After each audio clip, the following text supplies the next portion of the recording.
अस्सलामुअलैकुम, मैं हूं आयशा बख्श। रिपोर्ट कार्ड में खुश आमदीद। भारतीय जासूस कुलभूषण का केस आलमी अदालत इंसाफ के दायरे कार में ही नहीं आता और केस आलमी अदालत में नहीं चल सकता।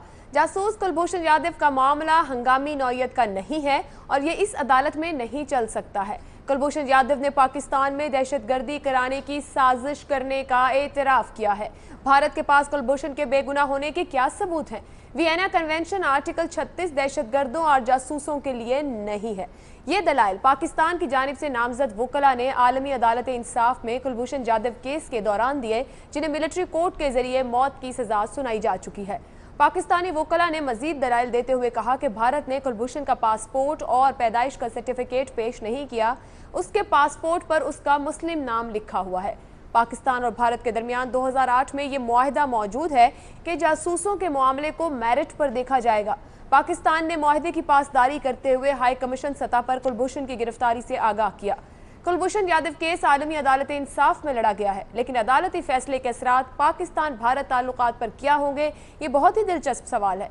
सवाल यह भी है कि बाहमी मुआहिदे के बावजूद भारत ने कुलभूषण को बचाने के लिए आलमी अदालत इंसाफ का दरवाजा क्यों खटखटाया है? और सबसे अहम सवाल ये कि क्या पाकिस्तानी वकला की टीम आलमी अदालत इंसाफ के जजेस को मुतमईन और भारतीय वकला के दलाइल रद्द करने में कामयाब हुई है? इसी मामले पर रिपोर्ट कार्ड का पहला सवाल रहेगा। पैनल में हमारे साथ हैं इस्लामाबाद स्टूडियो से इरशाद भट्टी और शहजाद चौधरी, कराची से मजहर अब्बास, लाहौर से वीडियो लिंक पर हसन निसार और यहाँ मेरे साथ स्टूडियो में मुनीब फारूक साहब। रिपोर्ट कार्ड का पहला सवाल आप सबके लिए इस तरह से, बैनुल अक़वामी अदालत इंसाफ में कुलभूषण केस की समाअत, पाकिस्तान ने अपना केस कितना बेहतर पेश किया? जितना बेहतर आप ये समझते हैं कि पाकिस्तान अपना केस पेश कर सका है, उतने ज़्यादा नंबर की तरफ जाएंगे। 1 से 10 के दरमियान आप रेट करेंगे, और जितना कम समझते हैं कारकर्दगी बेहतर रही है, उतने कम नंबर की तरफ आ सकते हैं। मुनीब फारूक साहब। बिस्मिल्लाहिर्रहमानिर्रहीम। देखिए, सबसे पहले तो क्योंकि ये इंडिया और पाकिस्तान का मामला है और ख़ास तौर पर कुलभूषण यादव का मामला है, तो यहाँ जो एक्सपेक्टेशन होती है नॉर्मली, और इस आर्गूमेंट जो कल वहाँ पर हुआ इंटरनेशनल कोर्ट ऑफ जस्टिस में, उससे पहले शायद ये तासुर था कि शायद कोई 2 भोलू पहलवान होंगे जिन्होंने वहाँ पर लड़ना होगा, और यहाँ पर ये कहा जा रहा था जी कि पता नहीं किस वकील को भेजा जा रहा है और पता नहीं वो वहाँ पर किस तरह से आर्गूमेंट होंगे। अच्छी बात ये हुई कि जो दोनों साइड के आर्गूमेंट्स थे वो उनकी वीडियो हमने देखी और जितने अच्छे तरीके से या बुरे तरीके से पेश किए गए उनको भी देखा। अगर मेरिट्स की बात की जाए तो भारत का केस यहाँ पर कमज़ोर है। आपने ख़ुद भी हवाला दिया कि जिस कन्वेंशन के ऊपर वो रिलाय कर रहे हैं, जिन आर्टिकल्स के ऊपर, जिस कानून के ऊपर वो रिलाय कर रहे हैं, उसके अंदर ये जो एस्पेनाज और जो इस तरह के मामलात हैं वो कवर नहीं होते। और जो हवाले भी उनके वकील ने अपने आर्गूमेंट्स के अंदर दिए, उनमें उन लोगों का जिक्र था, मैं समझता हूँ इंडिविजुअल्स का जिक्र था जिनको इम्यूनिटी मौजूद थी, और फिर उनको काउंसलर एक्सेस के इशूज़ आए मुख्तलिफ जो मामलात हैं उसके अंदर, तो ज़ाहिर बात है फिर काउंसलर एक्सेस देनी पड़ी। कुलभूषण यादव का एक तो कन्फेशनल स्टेटमेंट है जो कि मौजूद है, उसके अलावा पाकिस्तान के अंदर जब वो फील्ड जनरल कोर्ट मार्शल हो रहा था, वो सितंबर से लेकर तकरीबन फरवरी तक का, सितंबर 2016 से लेकर फरवरी 2017 तक का वक्त है, उसके अंदर ना सिर्फ वो कोर्ट मार्शल की जो प्रोसीडिंग्स है वो की गई, और साथ ये भी है कि एक लेटर लिखा गया अनाउंसमेंट ऑफ जजमेंट से पहले इंडिया को। उस लेटर की बड़ी अहमियत है और उस क्रोनोलॉजी की बहुत अहमियत है।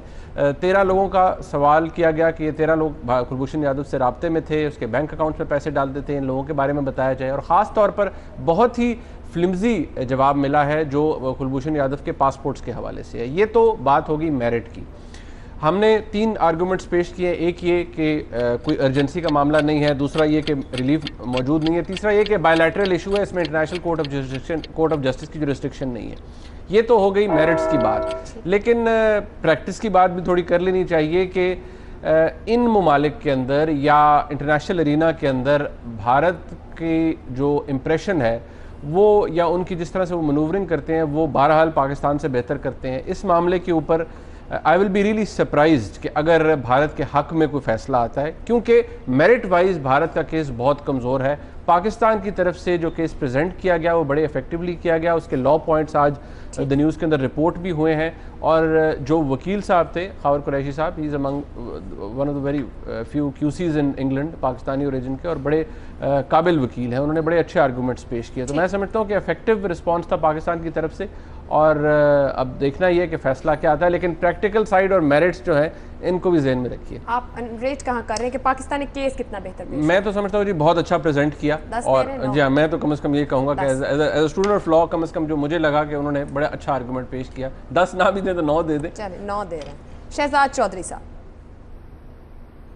देखिए आयशा, मैं समझता हूँ तमाम वो नुकात जो कि हमारे जहनों में आ रहे थे वो सब के सब कल प्रेजेंटेशन में कवर हुए। पाकिस्तान की जो लीगल टीम थी और जो सियासी टीम थी, मेरा ख्याल में उन्होंने बहुत बेहतरीन प्रिपरेशन किया और जिस नुक्ते पे भारत गया था उसको ही डिफीट किया।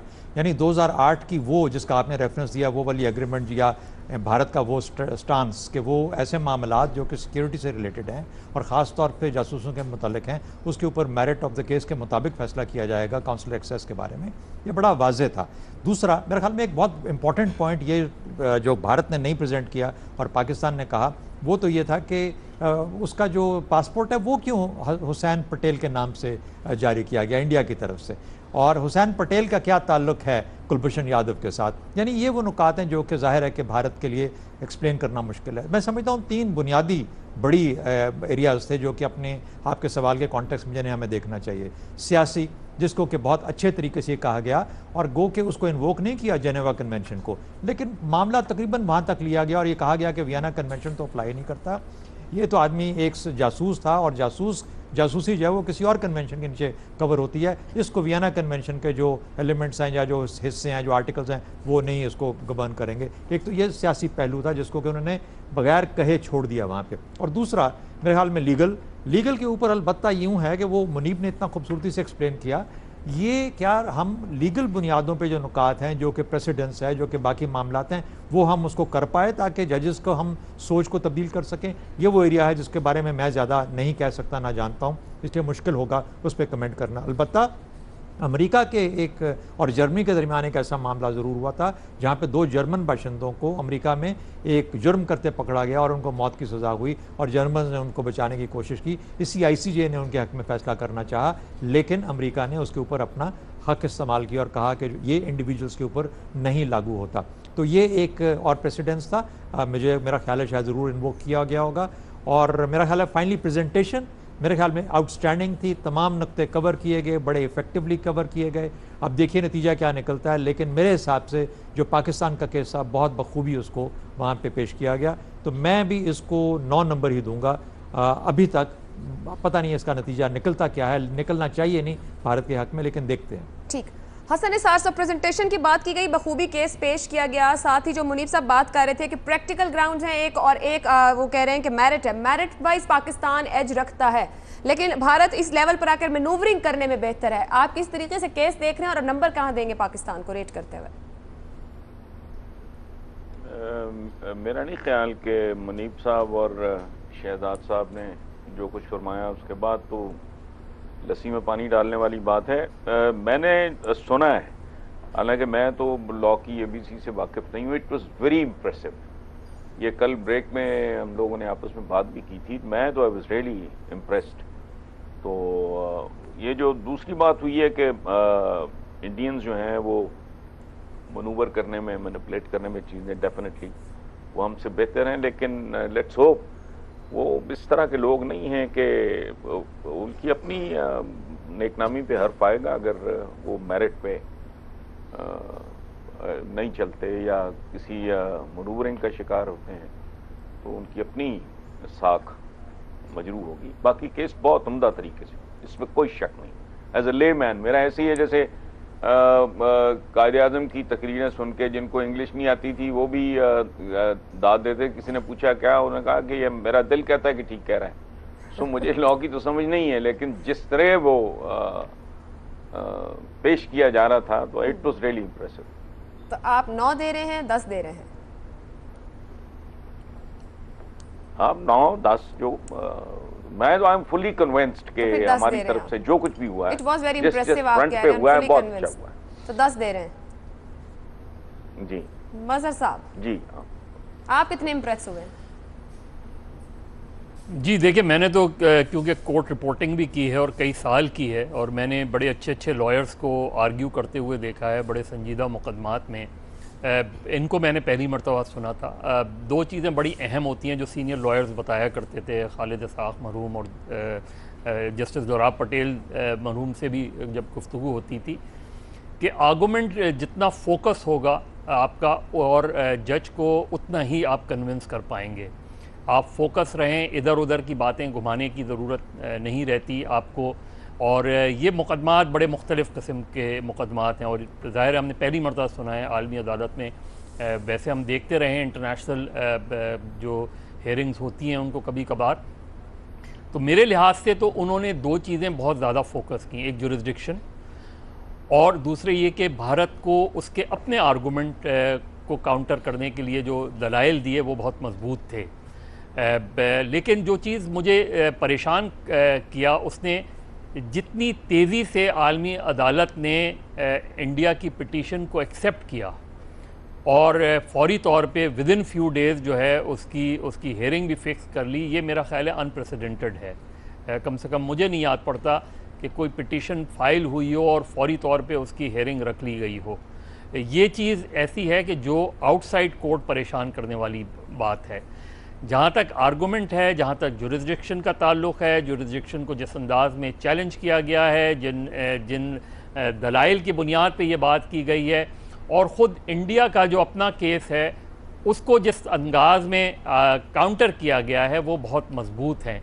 तो मेरिट ऑफ द केस पर अगर हम जाएंगे तो ये जुरिस्डिक्शन की हद तक ही कोर्ट इसको रिजेक्ट कर सकती है कि जुरिस्डिक्शन नहीं बनती, और उसके लिए ये आर्गूमेंट पाकिस्तान के बड़े मजबूत आर्गूमेंट हैं।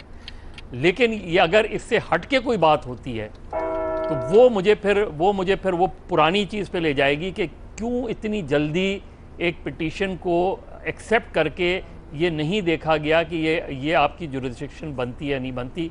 उस पे आर्गूमेंट और उस पे हेयरिंग करना वो मेरे लिए थोड़ा सा परेशान है। लेकिन आर्गूमेंट की हद तक, पाकिस्तान के केस की हद तक मैं 10 पॉइंट्स दूंगा। 10 नंबर दे रहे हैं, लेकिन जुरिस्डिक्शन का मामला जितनी तेजी से इस दरखास्त को पकड़ा ICIJ ने वो बड़ा अहम और परेशान कुन बात है। इरशाद भट्टी साहब, बहुत अच्छा केस लड़ा खावर कुरैशी साहब ने। उन्होंने बहुत सारे जो सोचा जा सकता था, जो किया समझा जा सकता था वो उन्होंने पेश किया और बड़े इम्प्रेसिव तरीके से पेश किया, इसमें तो कोई शक नहीं। उसमें कुलभूषण का इकरार हो तो इसका कि केस हंगामी नौयत का नहीं है, वियना कन्वेंशन, जासूस को क्या होता है, हमारा वो जो पुराना तैयारा मार वो गिराया गया था उसका सारा हवाला, पिछले पाक भारत रिलेशंस का हवाला।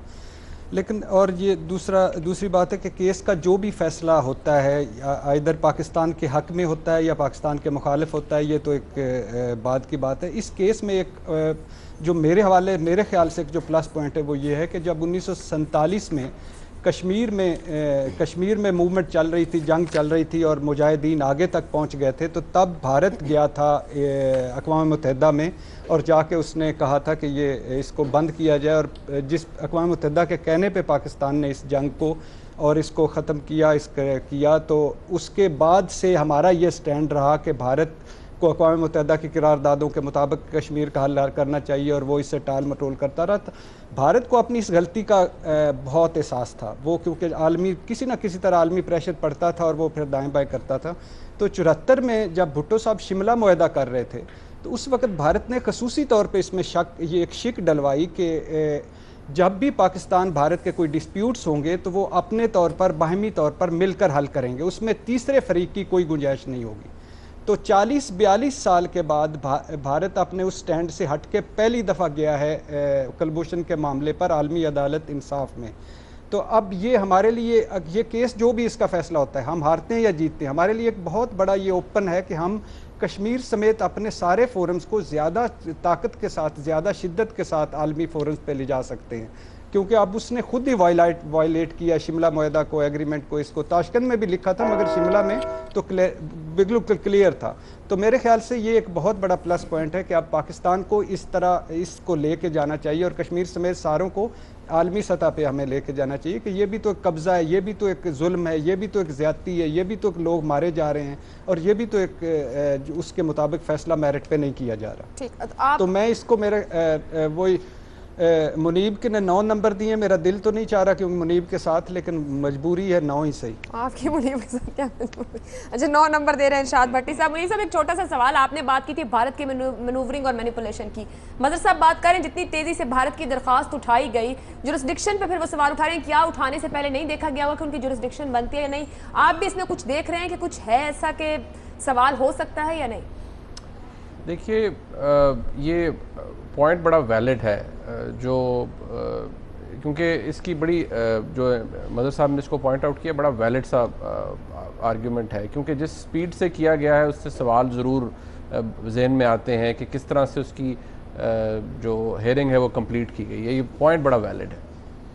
ठीक है, वैलिड पॉइंट है हमारे सामने। पैनल की जानिब से जो मार्किंग की गई है, 3 पैनलिस्ट की जानिब से 9 नंबर दिए गए और 2 पैनलिस्ट की जानिब से 10 नंबर इस सवाल पर दिए गए। ब्रेक पे जाएंगे, ब्रेक से वापस आएंगे, बात करेंगे पाकिस्तान इंटरनेशनल लाइंस पर।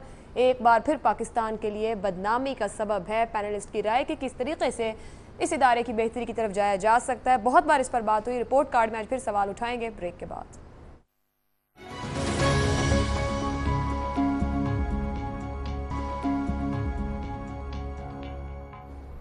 रिपोर्ट कार्ड में एक बार फिर खुशामदीद। बरतानिया की नेशनल क्राइम एजेंसी ने दावा किया है कि लंदन के हीथ्रो एयरपोर्ट पर रोके गए PIA के तैयारे से बड़ी मिकदार में हेरोइन बरामद हुई है। मीडिया रिपोर्ट्स के मुताबिक इस सिलसिले में अब तक कोई गिरफ्तारी नहीं हुई, ताहम तहकीकात जारी हैं। बरतानवी हुक्काम ने PIA के जहाज का मामला नेशनल क्राइम एजेंसी के सुपुर्द किया था।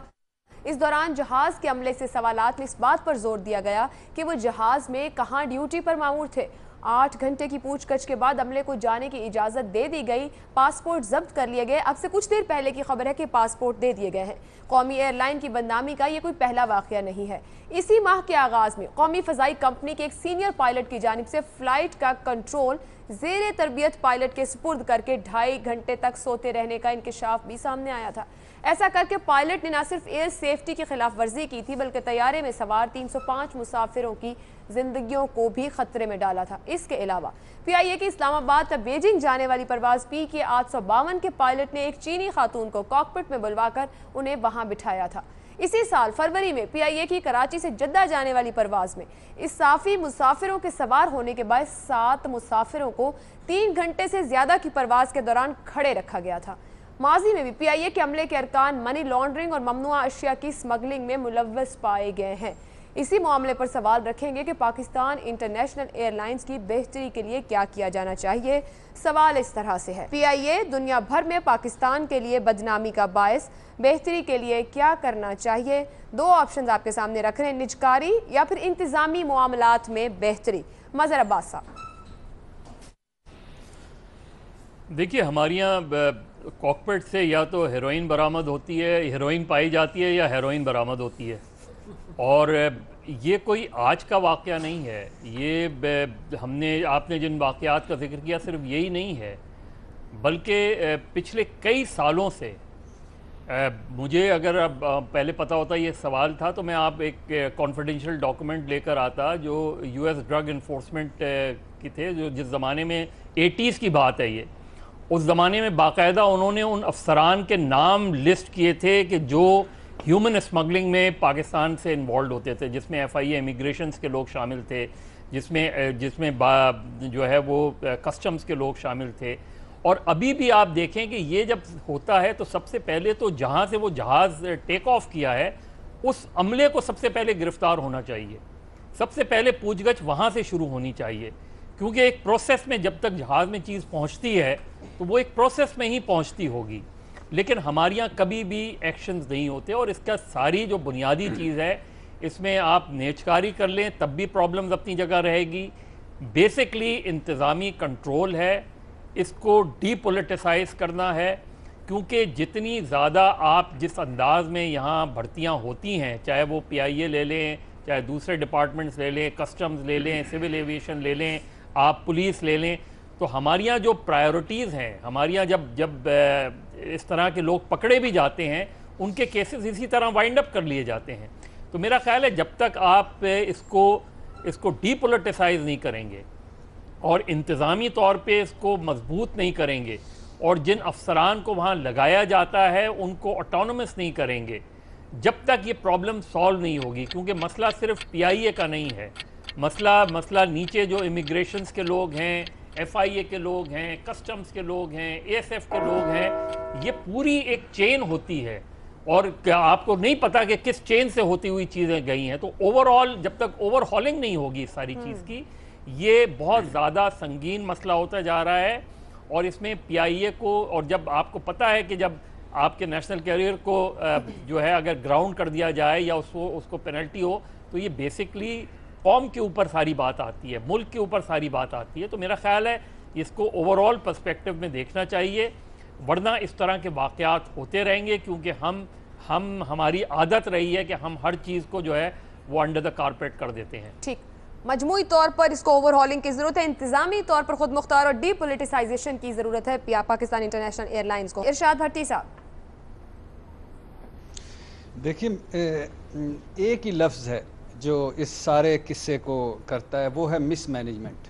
हम चैम्पियंस हैं मिसमैनेजमेंट्स के। 70 साल में हर इदारे में, हर ऑर्गेनाइजेशन में, हर जगह, हर फोरम पर हमने मिसमैनेजमेंट में जो वर्ल्ड कप जीते और बिला गैर शिरकत। और आप ज़रा अंदाज़ा लगाएं PIA का कि तैयारे 38 हैं, तैयारे हमारे पास 38 हैं, डेस्टिनेशन 67 हैं और 19,000 लोग हैं, 1 अरब से ज़्यादा तनख्वाहें हैं और 300 अरब का खसारा है, जिसमें और कमाई है 7.5 अरब के करीब, जबकि ख़र्चा है 13.5 अरब के, 13.25 अरब के करीब। तो 300 अरब के खसारे में हर महीने 5-5.5 अरब का खसारा इजाफी होता जा रहा है। आप PIA पे दुख इसलिए होता है कि हम सिखाने वालों में थे, हम दूसरों को उड़ाने वालों में थे, आज हम भी ग्राउंडेड हो गए और ये सारा कुछ हो गया। आप तुर्किश एयरलाइन और PIA का जब मैं उस दिन देख रहा था तो हमारे पास 38 तैयारे हैं, उनके पास 296 तैयारे हैं, हमसे बाद में। हमारी डेस्टिनेशन 67 है, उनकी 282 डेस्टिनेशन है। हमारे मुलाजमीन 19,000 है, उनके 18,000 मुलाजमीन है और हमारा खसारा 66 अरब रुपए सालाना है और उनका प्रॉफिट 8 अरब डॉलर सालाना है। आप अंदाज़ा कर लें। तो और अभी तो ये PIA छोड़ें, ये जो ट्वीट्स की छाँव में, ये जो PM हाउस से निकले ट्वीट्स की छाँव में प्रीमियर सर्विस शुरू हुई थी एक, जिसका 2.25 अरब रुपए 4 महीने में उसका लॉस हो गया और वो भी इस तरह ज़मीन पे पड़ी हुई है। तो और ये सेनेट में जो अभी इस पे बड़े तहफ़्फ़ुज़ात हुए हैं जो बोर्ड ऑफ डायरेक्टर्स के PIA हैं, तो सबसे मेन वजह बेरहम एहतसाब। हम बड़े चैम्पियन, अभी आज इस PIA से हट के अभी आज असम्बली में फाटा बिल आया है। फाटा बिल, उसमें इतनी तब्दीलियाँ की गई हैं कि ना वो तीतर रहा है ना वो बटेर रहा है उसकी, और इतनी कुर्बानियाँ, इतनी सिक्योरिटी के मसले के बावजूद ना वो अलाइंस है ना वो मर्जर है, ना वो अलाइंस है ना वो मर्जर है। तो हम चैम्पियंस हैं इसके मिसमैनेजमेंट के। PIA को या स्टील मिल को या किसी भी इदारे को करना है तो बेरहम एहतसाब की ज़रूरत है, मेरा ख्याल है, इसके अलावा कोई चारा नहीं। इरशाद भट्टी साहब बेरहम एहतसाब का ऑप्शन दे रहे हैं इदारे की बेहतरी के लिए। इम्तियाज़ आलम साहब, और वो आयशा वो एक शेर वो है कि एक तरफ आंसुओं से प्यास नहीं बुझ रही और दूसरी तरफ है कि शहर का शहर लुट गया, काजी को गवाह चाहिए। पता नहीं ये कब हमारा जागेंगे, कब करेंगे, अल्लाह रहम करेंगे। एक ब्रेक पे जाते हैं, ब्रेक से वापस आएंगे। इम्तियाज़ आलम, मुनीब फारूक, शहजाद चौधरी और हसन इसार साहब से भी बात करेंगे।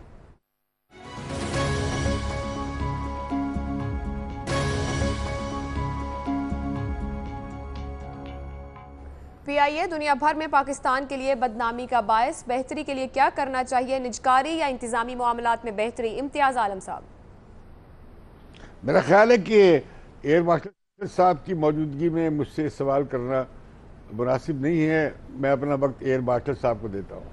आप पहले सवाल पे भी नहीं थे, आप ताखीर से पहुंचे, अब दूसरे सवाल पे भी आप बात नहीं कर रहे। नहीं, आपने दूसरे सवाल में ज्यादती की, आपके लोगों ने मुझे लिया नहीं। पहुंचे ही नहीं थे इम्तियाज़ साहब। असल में प्लीज उस पर नहीं बोलना चाह रहे। मुनीब फारूक ये साहब, जो हमारे देखिए, जो मैं हमेशा से कहता हूँ, फरमुदाते इरशाद भट्टी के बाद क्या रह जाता है बात करने के लिए। जो जिस बात का जो उन्होंने यहाँ पर बैन किया है, मातम किया है PIA का, उसके अलावा मैं सिर्फ यही ऐड कर सकता हूँ कि एक नेशनल है हमारा।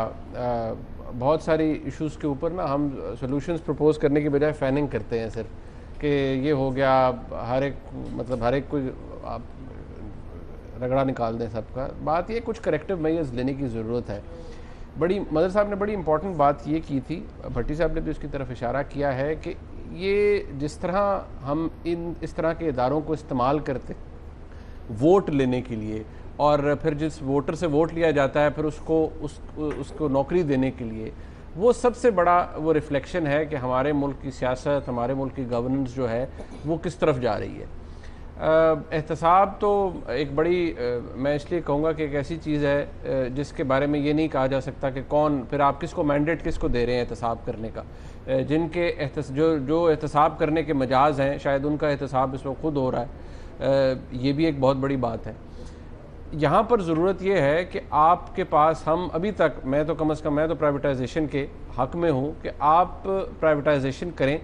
हुकूमत का इस तरह के इदारों से ख़ास तौर पे जहाँ पर इतने ज़्यादा लॉसेस इन्वॉल्व हों, उनसे ख़ुद को दूर कर लेना, मैं ये नहीं कहता कि उनको डिसओन कर दे, लेकिन कम से कम उन्हें प्रॉफिटेबल बनाने के लिए कोई मॉडल तो आपको फॉलो करना पड़ेगा।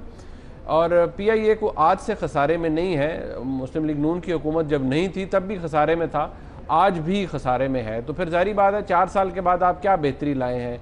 जिस प्रीमियर सर्विस की बात की जा रही है, मेरे पास फैक्ट्स एंड फिगर्स नहीं है, लेकिन अगर वो भी खसारे में है और उसका भी डिविडेंड सामने नहीं आ रहा तो ये तो बड़ी अलार्मिंग बात है। अभी कुछ अर्से पहले जो इम्पोर्टेड CEO हैं यहाँ के PIA के, उनको भी शायद उनका भी प्रॉब्लम था, उनके भी नाम ECL में आया हुआ था और शायद कोई बदनवानी का मामला है। मैं अगेन कहूँगा कि मेरे पास उस केस के मेरिट्स नहीं है, लेकिन ये रिफ्लेक्ट करता है हमारा नेशनल बिहेवियर।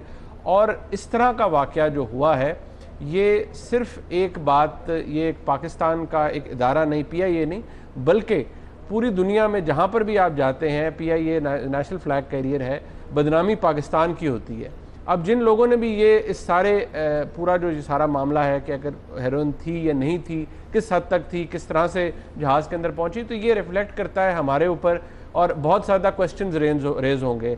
और अगर इंग्लैंड के अंदर है तो वहाँ पर तो ये शायद इससे ज़्यादा भी कोई पीनलाइज करें पाकिस्तान के इंटरनेशनल जो कैरियर है PIA को, ज़्यादा पीनलाइजेशन भी हो सकती है। तो हमारे लिए उसका बड़ा बुरा इम्पैक्ट आएगा। तो हमारा ये एक नेशनल बिहेवियर है, इसे हमें तब्दील करने की ज़रूरत है। जो सेटल्ड प्रैक्टिसेस हैं कम से कम उनसे बाहर निकलने की ज़रूरत है। असल रिफॉर्म जो है वो वही होगा। ठीक, नेशनल बिहेवियर को तब्दील करने की जरूरत है, निजकारी का ऑप्शन ले रहे हैं। हसन निसार साहब, आपकी बात आगाज़ हुई थी तो हमारी आपसे राब्ता मुनक़ता हुआ था, क्या क्या तब्दील करने की ज़रूरत है कि PIA बेहतर हो जाए, या कैसे इसको बेहतरी की तरफ लाया जा सकता है? देखिए, ये बहुत हाईली टेक्निकल प्रोफेशनल मामला है। मैं तो एक मैक्रो लेवल पे 2 बातें हैं। करप्शन ने इस मुल्क को उजाड़ के रख दिया है, बर्बाद कर दिया है। स्टील मिल देख लें, आप PIA देख लें, रेलवे देख लें, 2 चीज़ें हैं। एक तो करप्शन, वो जो बेरहम एहतसाब की बात की है भट्टी साहब ने, करप्शन, और दूसरा रवैये। आप अंदाज़ा लगाएं, जहाँ 1000 बंदे की ज़रूरत है, आप 40,000 भर्ती कर लोगे, अल्टीमेटली वो 1000 भी जो है ना वो जॉबलेस हो जाएगा, क्योंकि पूरे का पूरा इदारा बैठ जाएगा। रवैये की जो मैंने बात की है करप्शन के अलावा, ये कि हमारे साबिक़ वज़ीर आज़म यूसुफ रज़ा गिलानी साहब, मैं तब भी कुड़ा करता था, वो बड़े फ़ख्र से आज तक ये कहते हैं कि मैंने मेरी जेल काटी, मैंने नौकरियां देना अगर जुर्म है, घटिया तरीन जुमला, तो मैं ये जुर्म बार बार करूंगा। ओ भाई, टकरा मार दिए फिर दिया PIA दिया एयर फोर्स। मैंने तो खैर इस फटकार से बहुत देर पहले जान छुड़ा ली है, मुझे तो मुद्दतें होगी। मैं last when I was travelling with a friend of mine Khwaja Saleh, उसने कहा कि देखो ये इतना क्रू होना चाहिए अगर इतनी सवारियां होती हैं, और ये आपस में टक्करें मारती फिर रही हैं। सो बुनियादी तौर पे आपको करप्शन का और वो बेरहम एहतसाब के अलावा मुमकिन नहीं है। अब ये मुल्क निकल चुका है हाथों में, मुसलसल ये बात पीट रहा हूं। दूसरे अपने रवैये तब्दील करें, इतना बीमार रवैया है हर जगह, रेवड़ियों की तरह नौकरियां बांट के वायबल ही नहीं रहता इदारा। ये कॉरपोरेशनें देख लें, वहां पता नहीं कोई खाकरोब इकट्ठे किए हुए हैं, नजर आता नहीं शहर में, 5000 बंदा भर्ती किया। भाई इस तरह की ये हरकतें करते हैं। सो ये जब तक आपका ओवरऑल रवैया नहीं तब्दील होता, करप्शन भी रवैयों में से ही एक रवैया है ना, तब तक ये आप कहें कि पूरा मुल्क गलता सड़ता रहे, PIA ठीक हो जाए, ये नहीं होना। It is not an achievable target. बहुत मैक्रो लेवल पे आपको लंबा झाड़ू, कोई इंडस्ट्रियल वैक्यूम क्लीनर इस्तेमाल करें इस मुल्क का गंद अगर साफ करना है। लंबा अमल बता रहे हैं हसन निसार साहब, जिस तरह बात कर रहे हैं, बेरहम एहतसाब, कौमी रवैये में तब्दीली और बहुत कुछ तब्दील होने की। शहजाद चौधरी साहब, आप सबकी गुफ्तगू सुन रहे हैं, आपका एक्सपीरियंस सबसे मुख्तलिफ, टेक्निकली आप ज़्यादा साउंड इस पूरे मामले को समझने के लिए।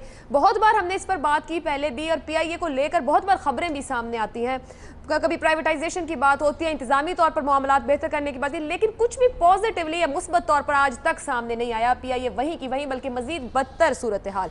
सबकी गुफ्तगू सुनकर आप हमें क्या बताएंगे कि किस तरीके ये बेहतर हो सकती है, या फिर वाकई नामुमकिनात में से है? नहीं, मुमकिनात में से तो नहीं है, बेहतर हो सकती है। दूसरा, जितने वाक़यात आपने बताए जो कि पायलट से और अंदर जाना किसी पैसेंजर का कॉकपिट के अंदर, और ये हशीश का पकड़े जाना या ड्रग्स का पकड़े जाना, ये मुझे लगता है कि बिल्कुल PIA से मुतल्लिक ही होंगे, क्योंकि इस तरह की कहानियाँ आम तौर पे PIA में हो जाया करती हैं। अच्छा, अब ये बदकिस्मती हमारी ये है कि ये कुछ अरसे से शुरू हुई हैं, और ये कुछ अरसा पिछले 3-4 दहाइयों पे मुहित है। यही PIA air marshal Asghar Khan और एयर मार्शल नूर खान के नीचे एक कमाल की एयरलाइन, एक कमाल के दर्जे पे पहुंची। उससे पहले इस्फहानी साहब ने जो बनाई थी, और फिर इसको वहाँ पे लेके गए, उस लेवल पे लेके गए जहाँ उसकी दुनिया की बेहतरीन एक साख बनी। तो क्या वजह है, हम कहाँ से ख़राब हुए, किस जगह से ख़राब हुए कि PIA भी साथ ले डूबी और हमारा मुल्क भी साथ, और मुआशरा भी डूब गया? मेरा ख्याल है जहाँ पर हमारे मुल्क के अंदर और हमारे मुआशरे के अंदर ओवरनाइट अमीर बनने का रुझान शुरू हो गया, चाहे वो करप्शन की शक्ल में था, फिर ड्रग्स की शक्ल में आया, फिर आर्म्स रनिंग की शक्ल में आया, फिर ह्यूमन ट्रैफिकिंग की शक्ल में आया। यानी हम सब काम तो करते हैं, हम सब लोग इसके अंदर एक्सपर्ट्स हैं। और ये जो ड्रग्स वाला माफिया है, ये तो कमाल का इमारत का लेके चल रहा है पाकिस्तान के अंदर। और पता है लोगों को कि ये वो लोग हैं जो कि ड्रग्स के अंदर अपने आप को, जिन्होंने अमीर बनाया ओवरनाइट, उनके फिर आगे से करिंदे।